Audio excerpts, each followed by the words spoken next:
Hola, un gran saludo a todos. Les habla Claudio Rodríguez, director de baseballjaponés.com, y les doy la más cordial bienvenida al octavo episodio de La Hora del Béisbol Japonés, un encuentro semanal para ponerlos al día con la actualidad de todos los latinos que están activos en la Liga Profesional Japonesa, hablarles de la historia y las curiosidades de la NPB y también responder a las preguntas de todos nuestros seguidores.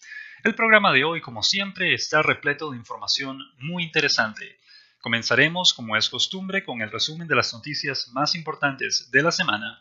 Luego hablaremos de la razón por la cual la NPB posee una serie de las estrellas en lugar de un juego de las estrellas. Y por último responderemos a las preguntas que recibimos de nuestros fanáticos esta semana. De manera que, sin más demoras, comencemos a pegarle a la pelota. Antes de pasar al resumen de las noticias de la semana, tenemos algunas notas breves que queremos comentar con todos ustedes. La primera de ellas es la gran noticia de que el autor norteamericano Robert Whiting, que es el autor de varios libros de historia del béisbol japonés, están todos en inglés, lamentablemente ninguno en español, pero son libros muy interesantes y son fundamentales para poder entender mejor la historia y las características de la liga profesional japonesa. El más famoso de esos libros es uno llamado Tienes que tener wa. En inglés es You Gotta Have Wa. Wa es la palabra japonesa para armonía, que como ya hemos explicado en varias ocasiones, es uno de los valores más importantes de la cultura japonesa. Es decir, la armonía del grupo, la armonía del equipo. Cualquier cosa que quebrante, que interrumpa esa armonía, es algo que normalmente es severamente castigado en Japón. En Japón se valora mucho el concepto del todo. El concepto del individuo es más bien castigado. No se quiere que la gente sea egoísta, sino que todos piensen siempre en términos del grupo, de lo que sea mejor para el grupo, lo que sea mejor para el país, en este caso lo que sea mejor para el equipo.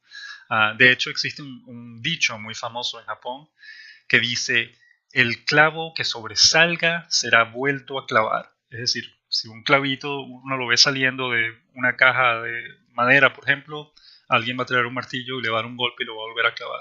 Eso significa que cualquier persona que se salga de lo que es lo que normalmente es aceptado en términos de grupo, cualquier persona que muestre símbolos de egoísmo, pues va a ser castigada por eso. Todos quieren eh, que se respete la armonía del grupo, que nadie importe más que el otro, que ninguna persona tenga privilegios que otros no tienen.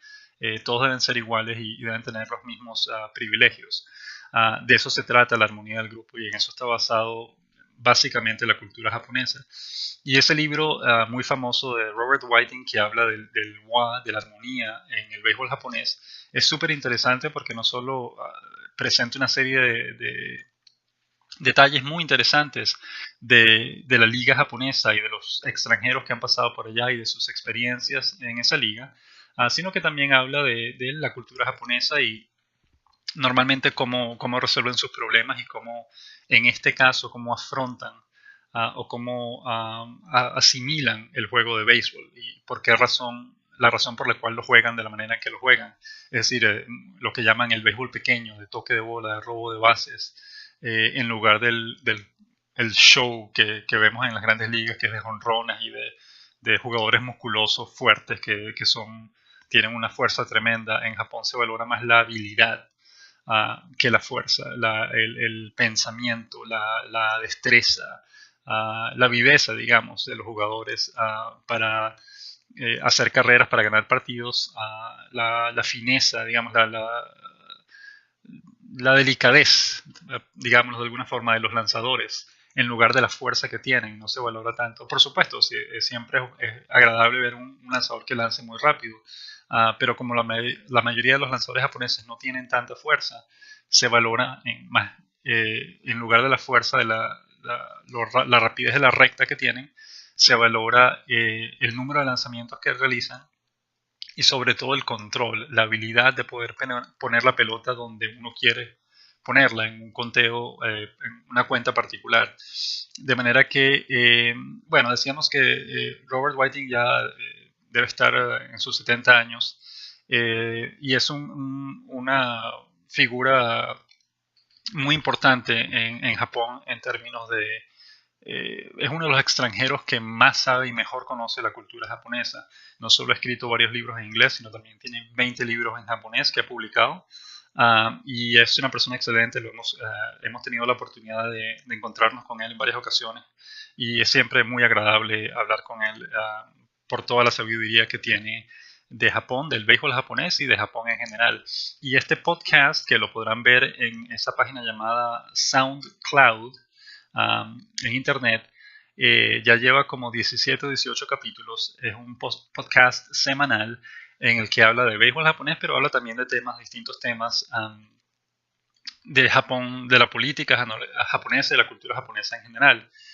Pero tuvimos la oportunidad de escuchar uno de sus programas esta semana y una de las cosas que nos llamó mucho la atención es la excelente explicación que dio acerca del problema de los esteroides y de las drogas que amplían o mejoran la actuación de los jugadores de béisbol en Japón. Es decir, en los Estados Unidos es un problema grave, un problema que, caramba, es difícil de tratar porque siempre sale alguien con un nuevo método para una droga que no se puede detectar para que el jugador pueda tener esa ventaja sobre el resto de los competidores. Pero en Japón, y lo explica Robert Whiting en en un episodio de su podcast, eso va, digamos, en contra de la cultura japonesa en general. Es decir, la razón por la cual el béisbol es tan popular en Japón es porque se le puede abordar de la misma manera en que se aborda las artes marciales. De manera que para un jugador japonés, es decir, normalmente los jugadores japoneses son todos delgados, están en muy buena forma física, pero son delgados, de manera que si alguno de ellos tomase alguna droga que le permitiese convertirse en una persona más musculosa, en un jugador más musculoso, más fuerte, se notaría de inmediato. Y ese hecho, precisamente ese problema cultural en el que se supresa, se trata de reprimir al individuo en beneficio del todo, del beneficio de todas las personas del grupo. Ningún jugador japonés se siente cómodo siendo individual, es decir, luciendo por encima o diferente del resto de sus compañeros. De manera que si ellos tomasen este tipo de drogas, esteroides, sobresaldrían de inmediato del resto de los jugadores, serían diferentes y eso normalmente eso les causa mucha angustia a los jugadores. Ellos no quieren lucir y estar por encima de los demás, sino que quieren mantenerse al mismo nivel de sus compañeros. De manera que nada más por el hecho cultural, pues en Japón eso no existe. El otro problema fundamental para el control de los esteroides en Japón es que, bueno, por supuesto los esteroides están prohibidos, pero no solo los esteroides, sino el resto de las medicinas en general en Japón tiene un control muy rígido por parte del gobierno japonés. En Japón no es como en los Estados Unidos o en Latinoamérica que uno va a una farmacia y no puede comprar Tylenol o Advil o aspirina o cualquiera de estos medicamentos para el dolor de cabeza o para el dolor muscular o para cualquier otra cosa. En Japón todo ese tipo de medicinas solamente se consiguen a través de doctores. Un doctor tiene que darte, así sea para un dolor de cabeza, un doctor debe darle a uno una prescripción y no debe ir a una farmacia a comprar el medicamento. Eso no se consigue en los estantes como se consigue en otras partes del mundo. De manera que es dificilísimo. Dentro de Japón no hay nadie que haga o que produzca esteroides y si lo hiciese fuese ilegal y imagínense, para un jugador dar positivo en un control antidopaje en Japón es básicamente una sentencia de muerte. Y no estamos exagerando, en Japón el suicidio es todavía una forma honorable de pagar el error que uno cometió y estaríamos muy seguros que si un jugador japonés eh, diese positivo en un control antidoping de la liga, muy probablemente cometería un suicidio, porque sería una vergüenza increíble para el jugador y un irrespeto total para el resto de sus compañeros y su equipo. De manera que en Japón no existe el problema de los esteroides. Los únicos que han dado, solo 4 jugadores han dado positivo en un control de antidopaje en la NPB desde 2007, en el momento en que se empezaron a hacer las pruebas a todos los jugadores, y 3 de ellos fueron extranjeros y el único japonés dio positivo por una sustancia que estaba incluida en una medicina que él se estaba tomando y dio positivo, no porque no le haya dicho a nadie, sino porque cometió el error de no informarle a la liga de que él se estaba tomando ese medicamento. Y de hecho la liga no lo castigó a él, no castigó al jugador, sino a su equipo por no haber, porque es el equipo quien tiene la responsabilidad de informarle a la liga que el jugador está tomando el medicamento. Y además era un medicamento que ni siquiera lo ayudaba en ninguna forma a mejorar su física o a su estado físico o tener más fuerza o nada por el estilo. Era una droga que no lo ayudaba de ninguna manera, pero que simplemente estaba incluida en la lista de sustancias prohibidas y por esa razón dio positivo. Pero de nuevo, el jugador no recibió ningún tipo de castigo, más bien fue el equipo quien recibió una penalidad por parte de la liga porque se le olvidó informar que el jugador estaba tomando esa medicina. De manera que fue una excelente escuchar ese comentario de Robert Whiting en el podcast acerca de los esteroides en Japón, porque es una pregunta que nos han hecho en varias ocasiones y como hemos dicho siempre, pues ese problema en Japón no existe. Es decir, va en contra de todo, en contra de la cultura, en contra del respeto que sienten los jugadores por la liga y por sus equipos, y por el simple hecho de que en Japón no se pueden conseguir esteroides, es una sustancia que está prohibida, nadie lo fabrica en Japón y la única manera de consumirlo sería que los jugadores viajasen a los Estados Unidos o algún otro país en el que se consigan estas sustancias, las consumiesen estando allá y después regresasen a Japón limpios, porque esa es otra cosa. En Japón, en el aeropuerto, en los aeropuertos existe un chequeo de seguridad en el que si a una persona le detectan medicinas que no fueron aprobadas por un doctor japonés en su equipaje de mano, en su maleta, esas personas pueden ir arrestadas. De hecho, hubo una señora que fue la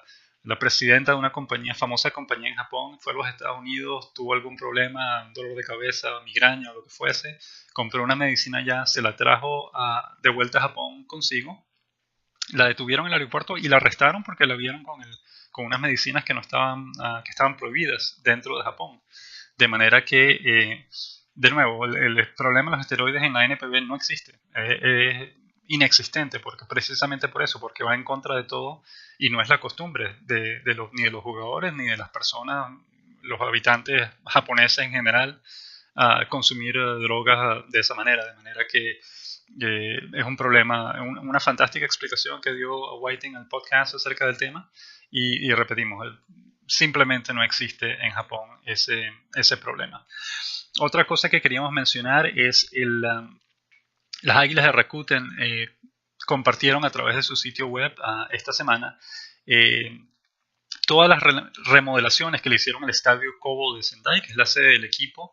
Recordemos un estadio que estaba instalando grama nueva y también ampliaron el número de asientos.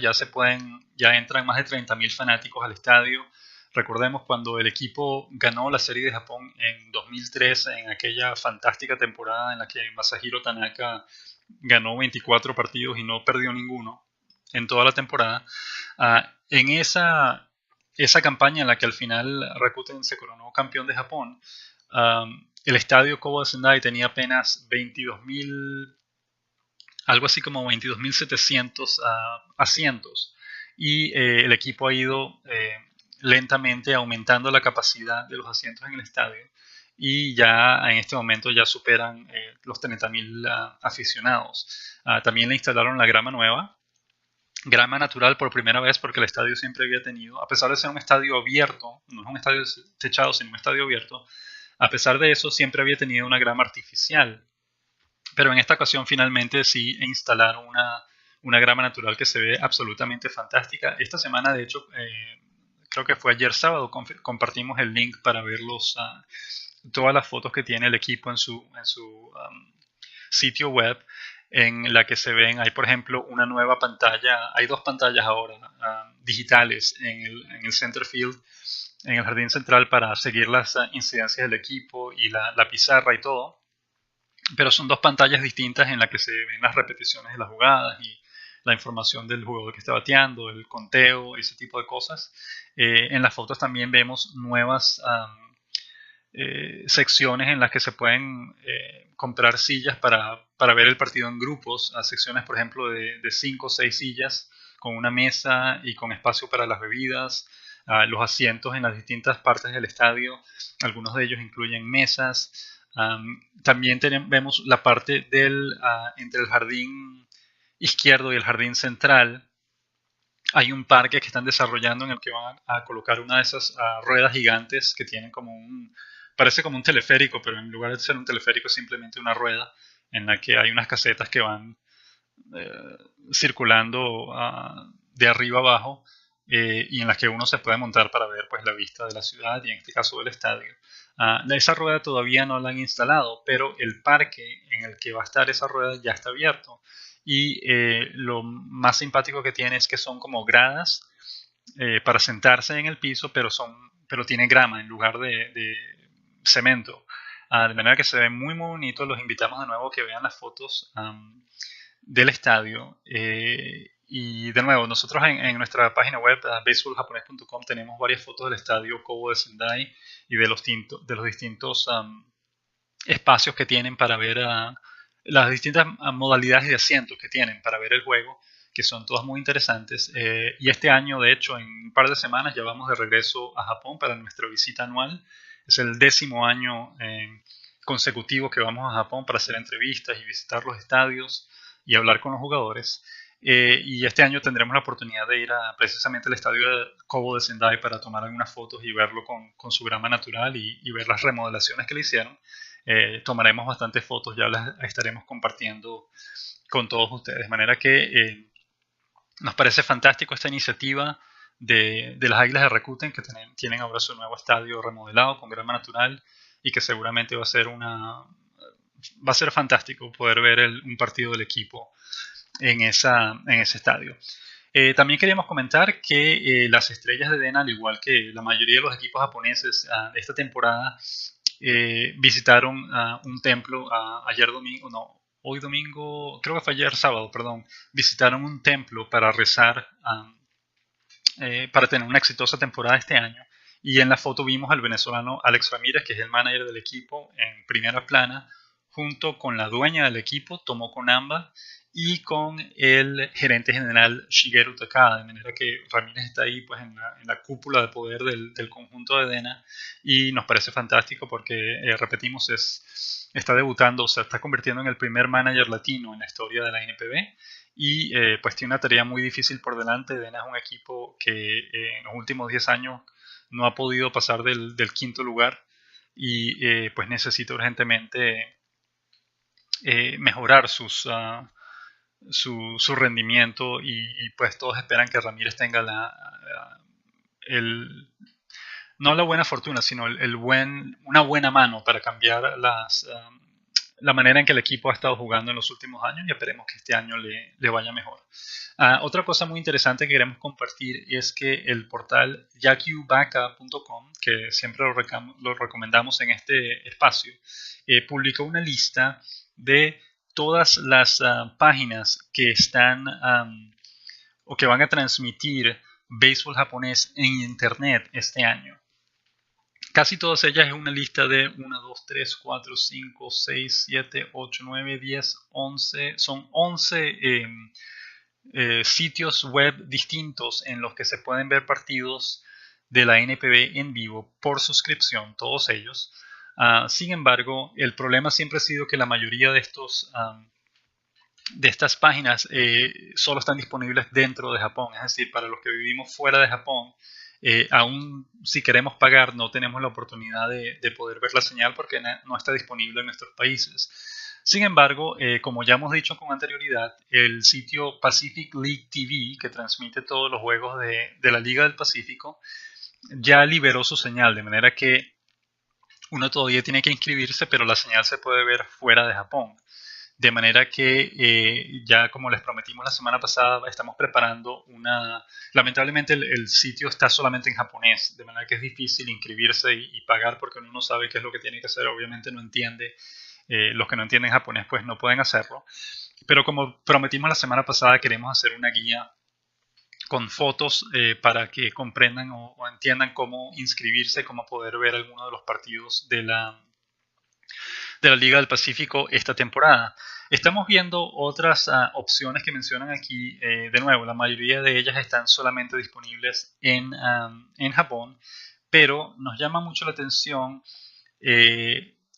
una página japonesa que se llama Showroom, en la que se pueden ver los partidos de las estrellas de Dena los partidos solamente de las estrellas de Dena. Son 500 yenes por mes, eso es algo muy barato, son como $5 al mes. Y se pueden ver todos los juegos de las estrellas de Dena como local, es decir, todos los partidos que se jugarán en el estadio de Yokohama o en aquellos partidos en los que las estrellas de Dena será el equipo local.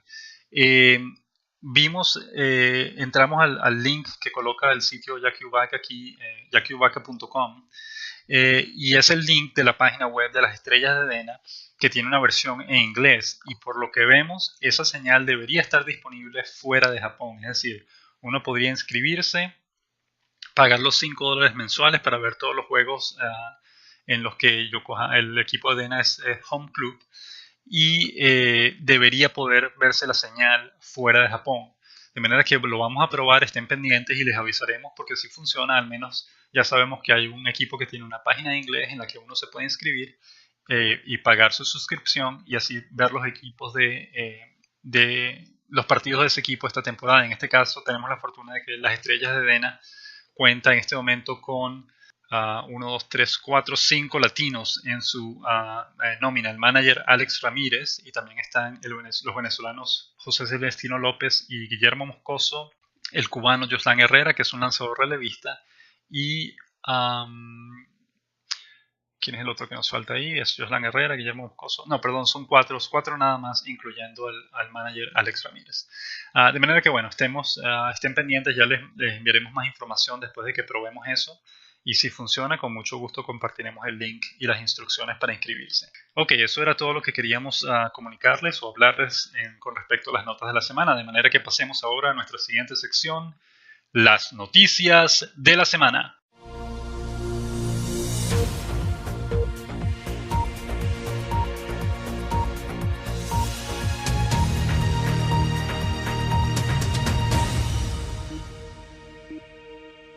El resumen de las noticias de esta semana lo comenzamos con la columna El Bate del Samurái, que publicamos el lunes 14 de marzo, haciendo o presentando nuestro pronóstico para la Liga del Pacífico este año.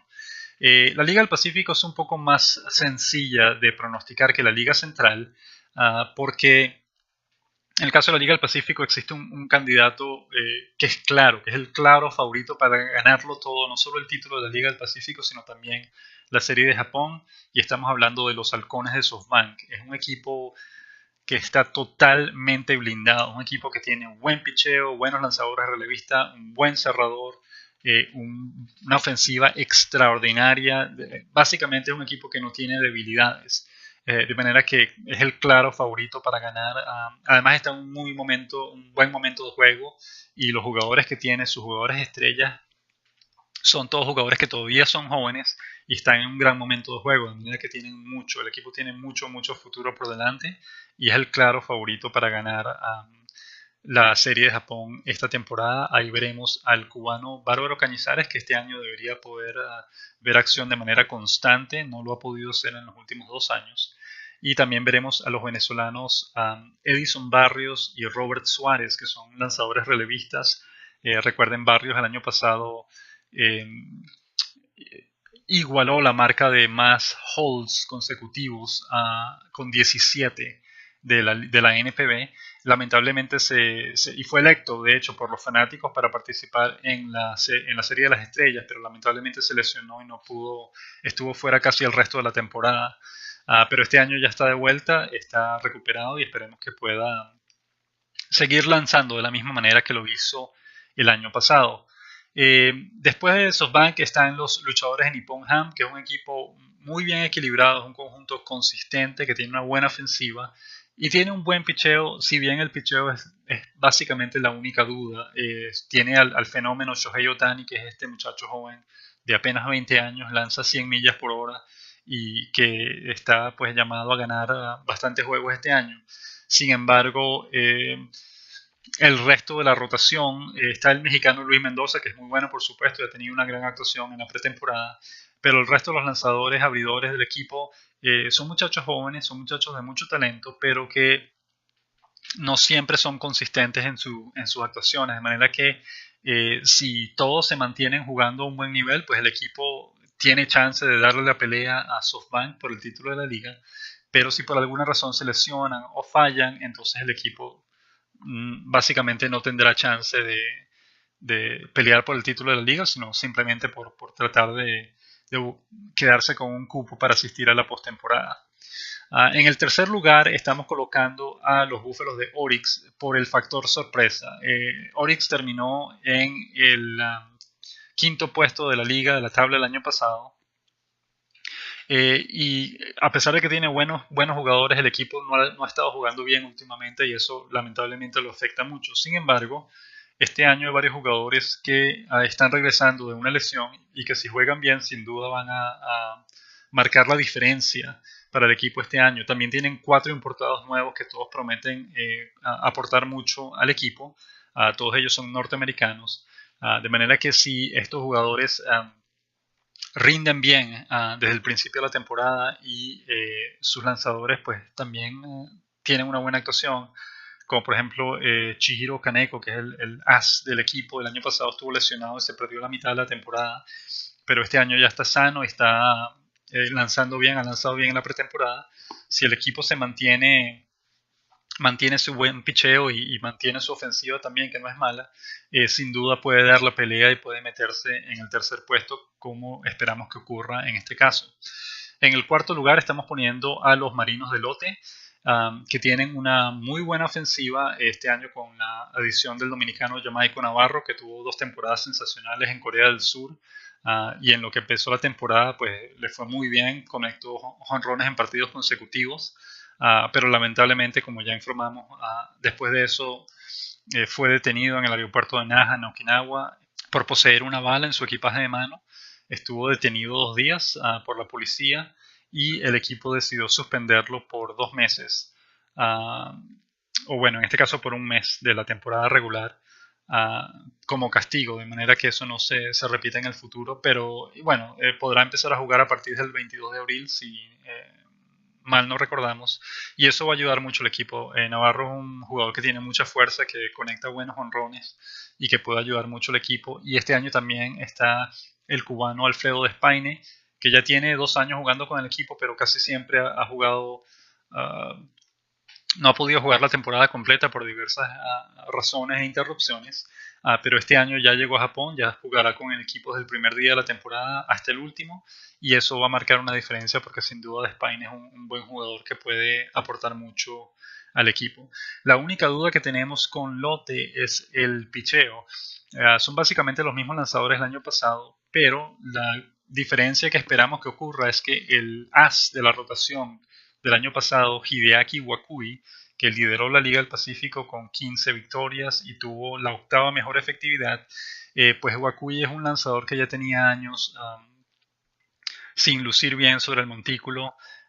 No ha estado consistente, no ha podido ser el as que fue en algún momento cuando jugaba con los Leones de Seibu, de manera que nuestra expectativa es que Wakui regrese, baje su rendimiento este año, que no sea tan bueno como el año pasado, y eso creemos que es lo que va a marcar la diferencia. El resto de los lanzadores del equipo, digamos, tienen actuaciones más o menos consistentes, pero la diferencia será Wakui, que el año pasado ganó 15 juegos, este año esperamos que gane quizás 6 o 7, no creemos que llegue a las 10 victorias, de manera que esa, en nuestra opinión, esa va a ser la diferencia y esa es la razón por la que estamos colocando a Lote en el cuarto puesto, un lugar por debajo de donde estuvo el año pasado.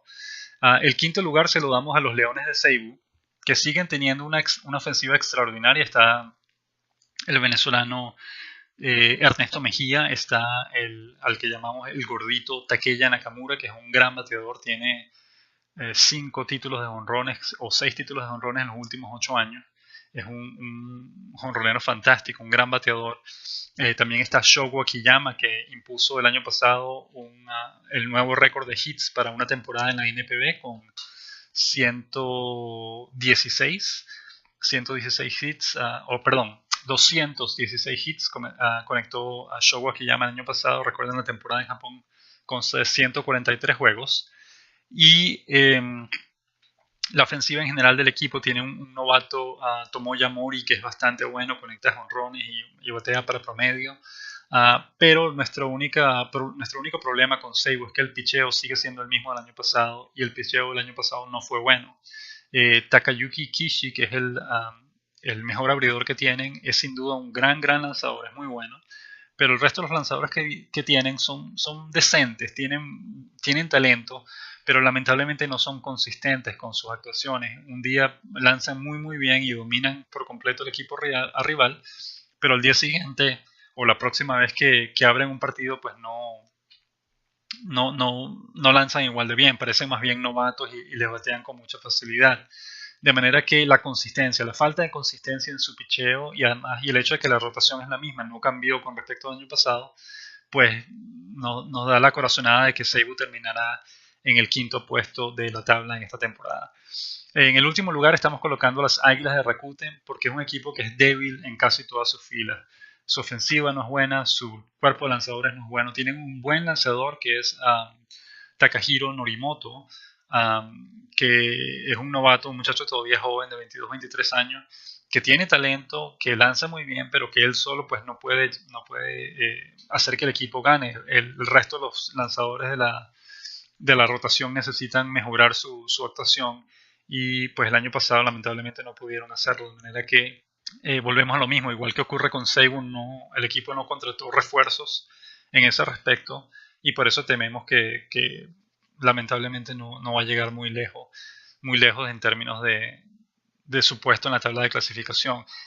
Creemos que el equipo va a mejorar con respecto al año pasado porque tienen ahora un nuevo manager, Masataka Nashida, un señor muy veterano que ya ha ganado títulos con otros equipos, pero digamos con los jugadores que tiene pues creemos que no va a ser suficiente para que el equipo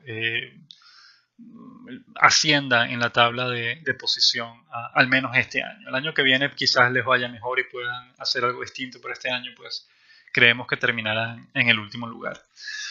Vamos ahora entonces con las noticias, la noticia más importante del martes 15 de marzo. Básicamente todas las noticias de la semana estuvieron relacionadas a las actuaciones de los jugadores latinos en lo que va de pretemporada, de manera que el martes 15 de marzo el dominicano Radamés Liz, que precisamente juega para las Águilas de Rakuten, ganó su primer partido de la pretemporada. Fue una actuación en relevo, solamente lanzó una entrada, pero fue suficiente para que su equipo le diese vuelta al partido y ganase, y por esa razón pues se anotó la victoria, su primera victoria de la pretemporada. Liz ha estado lanzando muy bien esta pretemporada, no ha permitido carreras hasta ahora, de manera que tiene un buen rendimiento en lo que va de pretemporada. El miércoles 16 de marzo, el dominicano Tony Blanco conectó un jonrón de 3 carreras para ayudar a la victoria de los Búfalos de Orix, de su equipo. De manera que Blanco es uno de estos jugadores que está regresando de una lesión.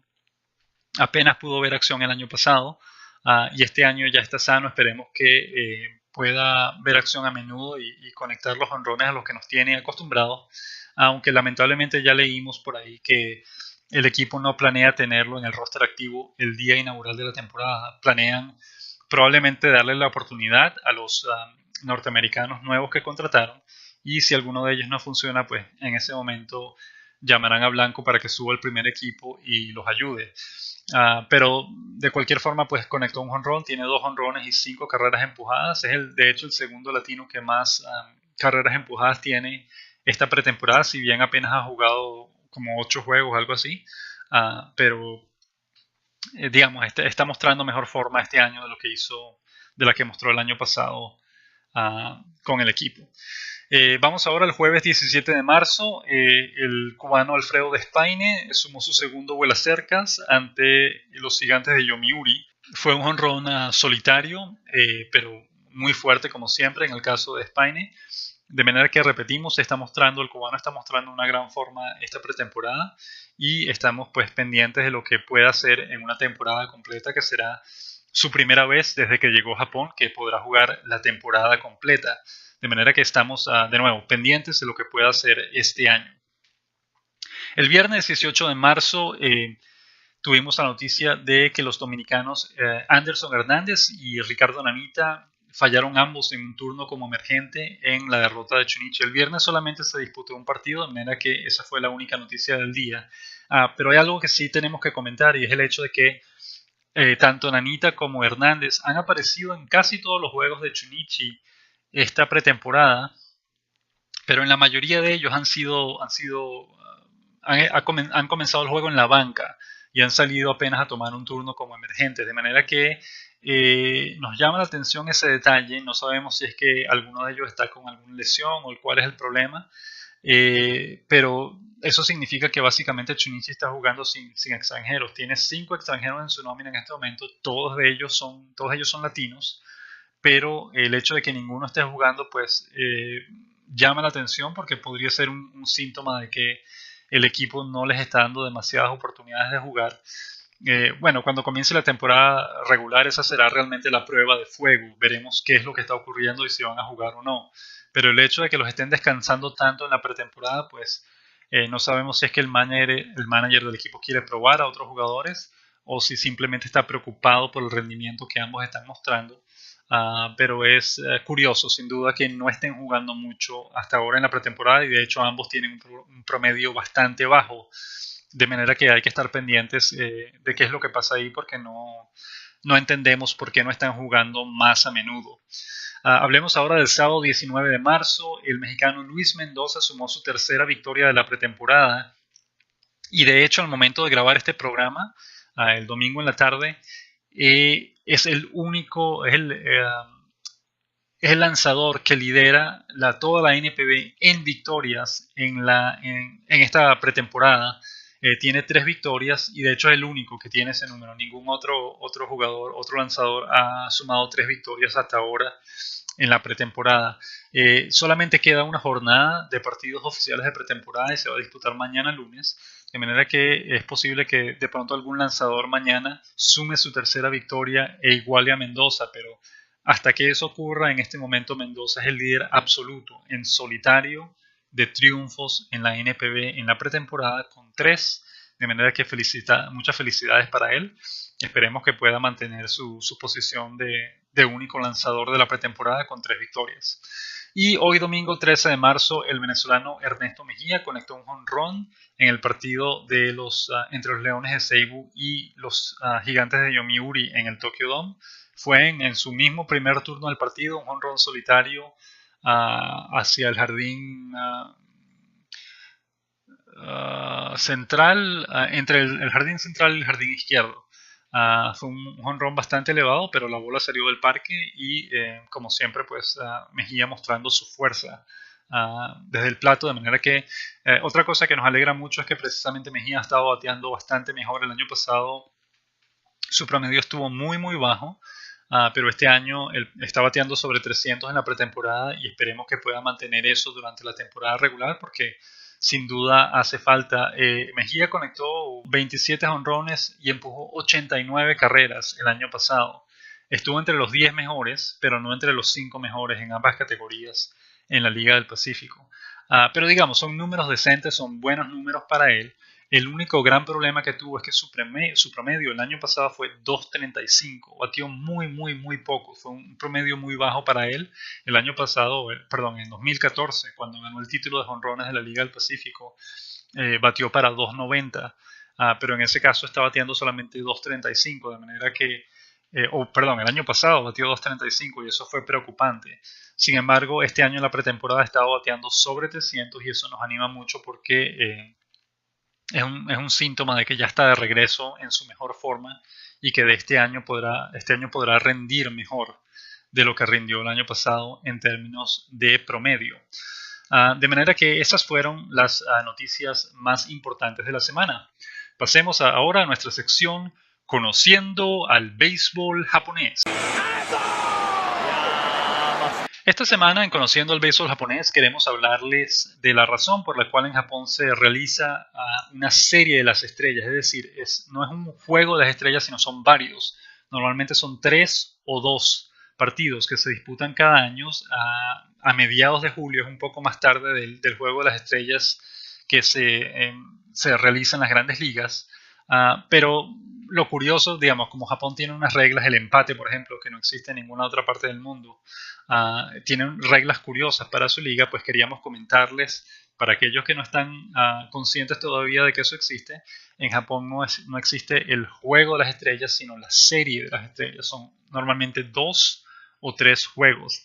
Eso comenzó a realizarse en 1951, apenas un año después de que se creó el formato actual de 2 ligas en la NPB. Y normalmente, la mayoría de las veces se han disputado 3 partidos en la serie. En los últimos años, o bueno, en varias ocasiones ya se han disputado solamente 2.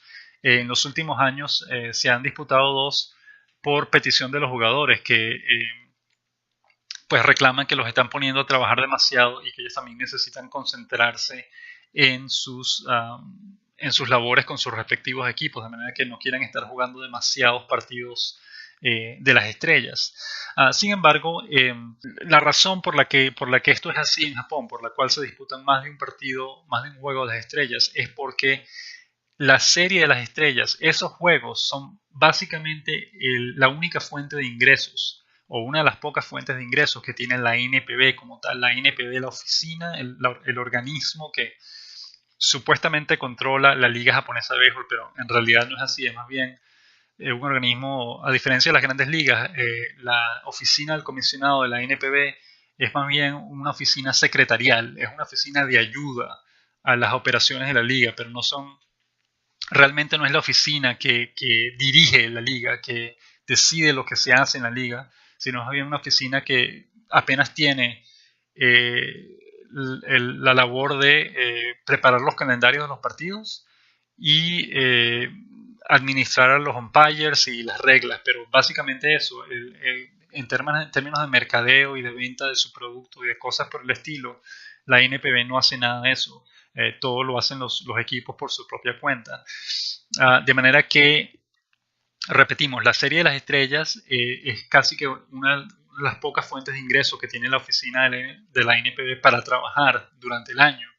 Y esa es la razón por la que a veces la NPB, la oficina, solicita que se disputen 3 juegos o más si es posible, porque mientras más juegos, pues más dinero se gana y ese dinero es el que utiliza la oficina para poder trabajar.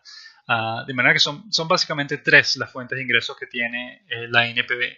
La serie de las estrellas, la serie de Japón, que es la serie final de la temporada y que se disputa un máximo de 7 juegos, y unas propinas, llamémoslo así, un dinero que recibe la oficina de la NPB de cada uno de los 2 equipos que conforman la liga, y ese es su presupuesto, de ahí es donde viene el dinero que utiliza la compañía para trabajar.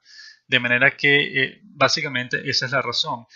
Nosotros suponemos que también existe la idea de disputar partidos de la NPB en distintos escenarios, estadios del país para que más fanáticos tengan la oportunidad de asistir al estadio y ver el partido en vivo. En el año pasado, por ejemplo, se disputó un juego en el Tokyo Dome y el otro partido se disputó, si mal no recordamos, en el estadio. De hecho, aquí lo tenemos y lo podemos revisar de un momento.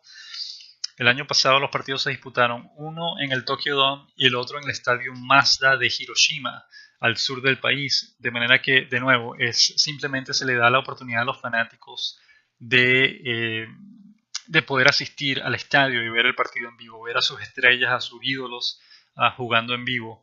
En 2011, uno de los Juegos de las Estrellas se disputó en el estadio Kobo de Sendai. Recuerden que 2011 fue el año del terremoto y del tsunami y de la planta nuclear que no pudo funcionar, que se dañó en Japón, y todo eso causó una gran destrucción en la parte noreste del país, que es donde está la ciudad de Sendai, la sede de las Águilas de Rakuten.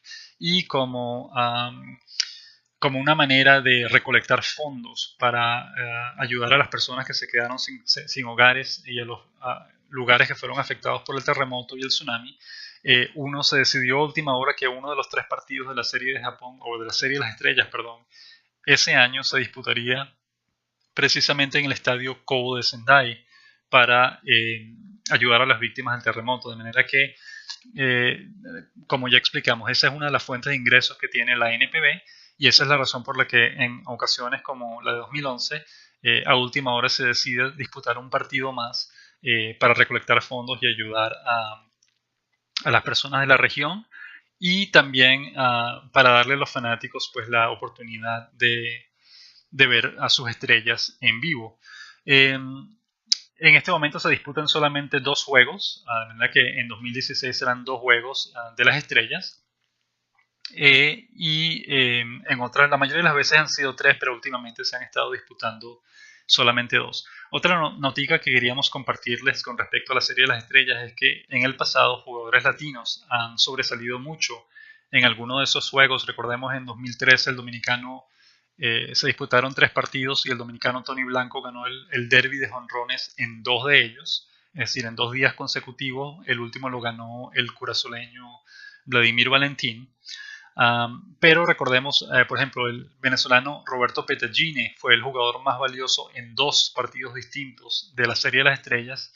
El venezolano Alex Ramírez fue declarado jugador más valioso en una ocasión y también el venezolano Roberto Marcano fue en su momento declarado jugador más valioso de un juego de las estrellas. Queremos recordar la actuación de Petagine en uno de los juegos porque fue sencillamente sensacional. Y esa fue en el segundo juego de la Serie de las Estrellas de 2001, que se disputó el 22 de julio en el estadio de Yokohama. Petagine ese día, que jugaba con las Golondrinas de Yakult, se fue de 5-5 con 2 dobles, 3 sencillos, un boleto, 3 carreras empujadas y 3 anotadas. Fue una actuación sensacional. Ese mismo año, Petagine se fue, en otro partido se fue de 4-2 con 2 honrones solitarios. Alex Cabrera y Alex Ramírez también han tenido buenas actuaciones. Y Roberto Marcano en 1975, en uno de los juegos de la serie, se fue de 4-4 con un doble, 3 sencillos y una carrera anotada. De manera que la Serie de las Estrellas de vez en cuando pues tiene un protagonista latino que completa un gran partido durante la serie y eventualmente gana un premio al jugador más valioso de ese particular juego en el que vio acción. De manera que pasemos ahora a nuestra sección, las preguntas de la semana. 監督、よろしくお願いいたします。はい、どういたしまます。ずはオファーをされた時の気持ちを教えてください。Esta semana tenemos varias preguntas, como siempre, de manera que vamos a responderlas una por una. La primera de ellas nos llegó de Eduardo Carra vía Twitter y pedimos disculpas porque esta pregunta la recibimos la semana pasada y se nos pasó por completo responderla durante el programa. Eduardo nos pregunta ¿cuántos venezolanos hay este año en el béisbol nipón? Son 6 en total, Eduardo, en este momento. Están el venezolano o los venezolanos José Celestino López, Guillermo Moscoso y Alex Ramírez.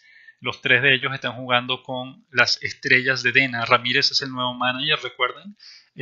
José Celestino López es el primera base titular del equipo y Moscoso es uno de los lanzadores abridores, uno de los miembros de la rotación de abridores del equipo.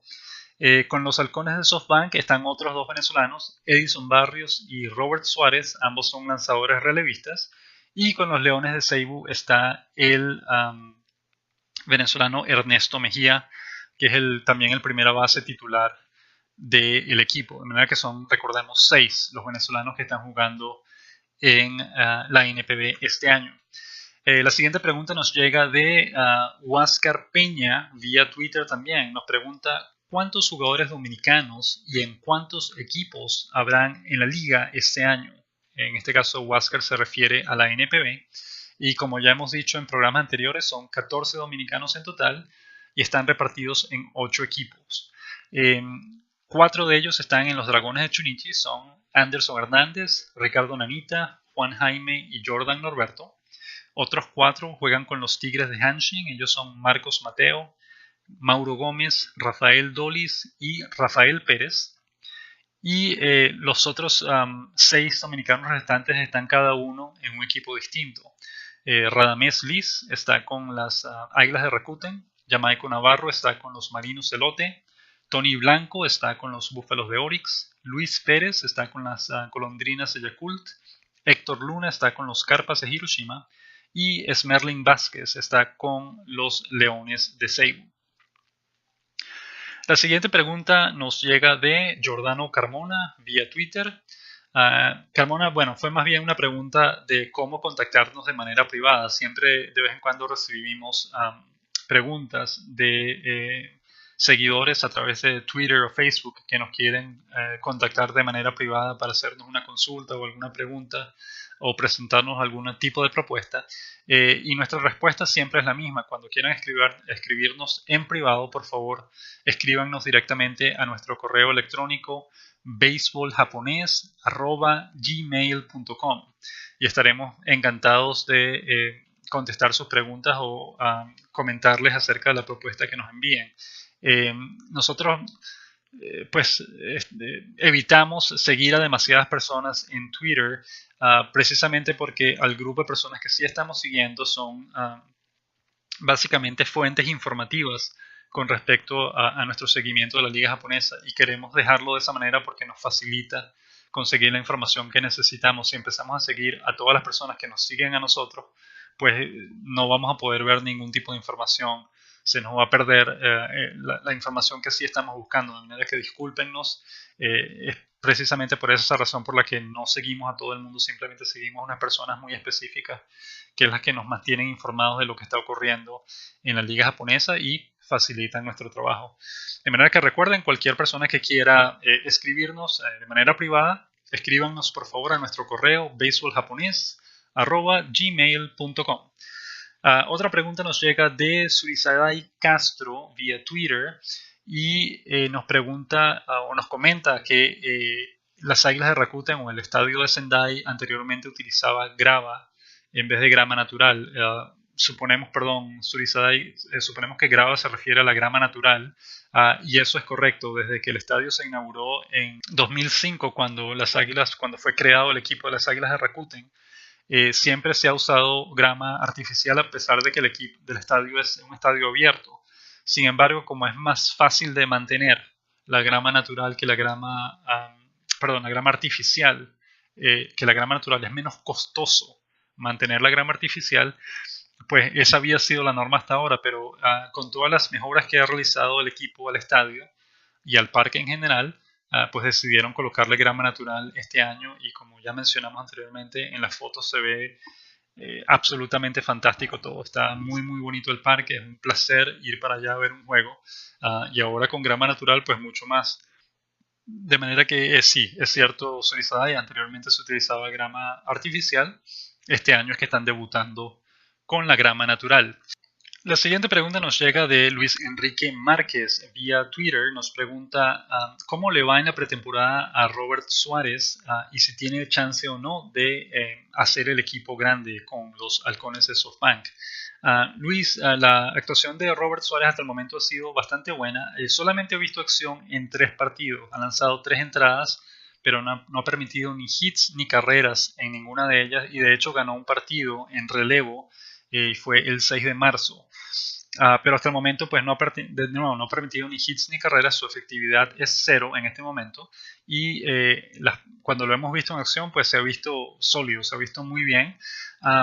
El que tenga chance o no de sus probabilidades de llegar al equipo grande o de hacer el equipo grande para el principio de la temporada lamentablemente no son buenas y no es porque esté jugando mal, sino porque es que no hay cupos suficientes para extranjeros en el equipo. El equipo tiene como 6 o 7 extranjeros en este momento y no hay espacio para ponerlos a jugar a todos, de manera que recuerden, el límite es 4, solo pueden haber 4 extranjeros por equipo en el roster activo. Y eso dificulta la entrada de Robert Suárez al menos para el principio de la temporada. Muy probablemente a mediados de la temporada regular se les dé la oportunidad de lanzar algunos partidos con el equipo grande, pero de principio lo más probable es que comience en el equipo menor. De nuevo, no es porque esté lanzando mal, sino porque no hay cupo para él. SoftBank ya tiene el Denis Alfate, lanzador norteamericano, que es el cerrador titular del equipo y es muy bueno. Él va a estar jugando como titular. Está también Edison Barrios, el otro venezolano que el año pasado tuvo una gran actuación y seguramente va a estar en el bullpen como relevista intermedio. El cubano Bárbaro Cañizares probablemente será el jugador de posición que el equipo elija para ser su bateador designado o jugar la primera base. y también está el holandés Rick van der Hurk, que es un lanzador abridor que es fantástico. El año pasado tuvo una actuación extraordinaria y este año sin duda va a ser uno de los miembros de la rotación de abridores del equipo. De manera que nada más con van der Hurk, Sarfate y Barrios ya no hay espacio para Suárez, porque solo se pueden, a pesar de que pueden ser 4 importados en el roster activo, solo 3 de ellos pueden ser lanzadores, de manera que con van der Hurk, Sarfate y Barrios, pues ya, salvo que Barrios se lesione, la oportunidad, las opciones que tiene Suárez de jugar en este momento no son buenas. Pero como dijimos anteriormente, seguramente en algún momento de la temporada regular le darán la oportunidad de que lance y ya estaremos pendientes de qué es lo que puede hacer en ese momento. La última pregunta es más bien un comentario que nos llegó de Luis Rangel vía Facebook y nos dice, wow, se ve mucho mejor que The Show. Y ese comentario es en relación a ese link que compartimos para ver la previa del juego de video que se llama Pro Yaku Spirits y es la versión japonesa de MLB The Show, que es el juego de video en el que se puede jugar a béisbol, digamos, estilo Grandes Ligas, con imágenes reales de los estadios, es decir, imágenes ilustradas en video, pero que son idénticas al estadio original del equipo que se está representando en ese momento. Pues Luis en este caso quedó tan complacido con las imágenes que dijo que en su opinión le parece mejor que The Show. Nosotros de hecho nunca hemos visto o hemos jugado MLB The Show, pero la versión japonesa del juego, bueno, la versión japonesa, es decir, Pro Yaku Spirits es un juego de béisbol que representa la liga japonesa de béisbol, la NPB, pues es la misma liga de la que hemos estado hablando ahora por casi una hora. Y en ella se ven en imágenes prácticamente reales, casi totalmente iguales al jugador real y a los estadios reales. Se puede jugar béisbol de la misma manera que se juega MLB The Show, haciendo un reflejo de lo que es la liga, las grandes ligas. Lo interesante de Pro Yaku Spirits es que no solo es muy técnicamente un juego muy avanzado y las imágenes son fantásticas, sino que los latinos que nosotros seguimos en nuestra página también aparecen en ese juego. Recordamos, por ejemplo, cuando el venezolano Alex Ramírez todavía estaba activo, recuerden que él tenía una manera muy particular de celebrar sus jonrones y hacía todo un show y un baile enfrente de la cámara.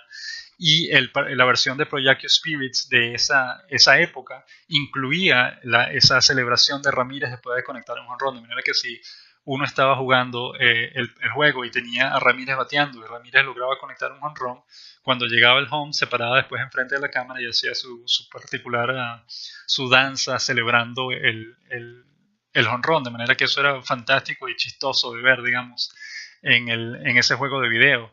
Y pues estamos a la espera de que la compañía lance la previa del juego, de la versión 2016 del juego, para compartirlo. Compartiremos con todos ustedes para que vean imágenes seguramente de los latinos que están activos este año en la liga. Veremos a Ramírez precisamente ahora como el manager de las Estrellas de DeNA. Veremos a los nuevos que están debutando. Veremos a Jafet Amador, al mexicano. Veremos al cubano Dayan Viciedo con los Dragones de Chunichi, veremos al dominicano Jamaico Navarro con los Marinos de Lote. Todos ellos estarán incluidos en el juego y uno podrá jugar y escogerlos, digamos, verlos batear o utilizarlos pues como parte del equipo de uno, de manera que estaremos pendientes cuando salga ya la versión 2016 del juego para compartir la previa y para que puedan ver las imágenes y disfrutar pues de la gran calidad que tiene el juego, que sin duda es un juego de video de muy buena calidad. De manera que estas fueron todas las preguntas de esta semana. Como siempre, les agradecemos muchísimo que hayan estado con todos nosotros y como siempre queremos despedirnos con uno de los himnos de los equipos de la NPB, en este caso con el que quizás es el más famoso de todos los himnos de la NPB. Es el himno de los Tigres de Hanshin, una canción que es tan popular que en la región de Kansai, donde juega el equipo, es prácticamente más conocida que el himno nacional. Todo el mundo canta esa canción, en la radio, en las oficinas, en los trenes. En el estadio, cuando se va a apoyar el equipo, esa canción se canta incansablemente de principio a fin, de manera de apoyarla. Y es una canción muy, muy simpática, muy pegajosa, a pesar de que es una canción muy vieja, de los años 50 o incluso de los años 40. Pero es tan popular, es tan querida por los fanáticos del equipo que es imposible que a uno no le guste. Es una canción muy, muy simpática y que pues queremos despedirnos al día de hoy con ella para que la conozcan para aquellos que no la conocen y también para que la disfruten en esta parte final del programa. De nuevo, muchísimas gracias a todos por acompañarnos el día de hoy y aquí los dejamos con el himno de los Tigres de Hanshin.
つらつ立つや今